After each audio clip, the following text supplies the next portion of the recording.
driving home for dinner one day for lunch. A whole carload of us. One guy smarted off and he said, hey, let's skip school during the day. It's the middle of November, halfway through our senior year. And what year was that?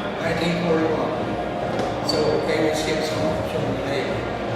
And my dad says, what are you going to do if these guys back out? I said, I'm going. It's November 11th or something like that. So I went. They didn't. And where did you do your basic training at? Great Lakes. Great Lakes.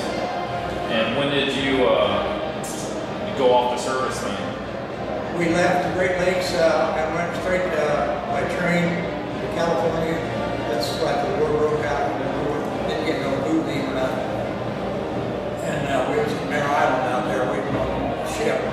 And we went aboard the Kinsey. When they came back last part of December from Pearl to be repaired and all that stuff, we went aboard there. And we engineered pump rooms, boiler rooms, engine rooms, stuff like that. And what kind of ship is the USS It was a Pennsylvania? battleship. Battleship. Were you on that ship the whole time? I went aboard it and got off of it in March of 1945. Then I went to Charleston, South Carolina after 30-day leave and got a destroyer while I was held in, and went training 90-day wonders, as they so called. And then I got off in Pensacola and New Orleans. Went to Pensacola and then I had to go to California and get aircraft carrier and went to Drip. How big of guns did the Pennsylvania have? 14-inch. What was it like when those would go off? You better have everything buttoned up or you'll just pound your chest like somebody stomping on it. Would the whole ship roll when they would shoot? If you shoot all 12 of them, yeah, it rolls. Wow. They was talking about in an article that how accurate those gunners were with that 14-inch. They shot one of them in a pillbox that was full of Japanese, you know. It pierced the hole in it and blew the side of it, a big hole in it. They stuck the next one right through the same hole. Wow. It just blew it apart and everything in it. And how many different campaigns were you involved in? The only two invasions in the South Pacific that I missed was Okinawa and Iwo Jima. I was in all the rest of them. From the Aleutian Islands all the way down to Sydney, Australia, and from San Francisco to China Sea and Japan. Was your ship ever attacked? Oh, lots of times. We got torpedoed twice. We got torpedoed up in the Aleutians. Was it ever attacked from the air? Lots of times. Were there any kamikazes come after you? Yeah. Were there any, you ever had any direct hits? The only one we had was down in Okinawa where they torpedoed it and they disabled it and they had to tow it to Guam to be repaired. They come back to the States with one screw, the rest of them were shot. But we were the whole fleet was in one of the bays down there. And I was up on deck and with some other guys and we were just standing up there talking and heard this airplane with an old Model T Ford piston slap, you know, bang, bang, bang. And where's this coming from? And pretty soon it come around the trees on the other side of the island, and it had a torpedo on it.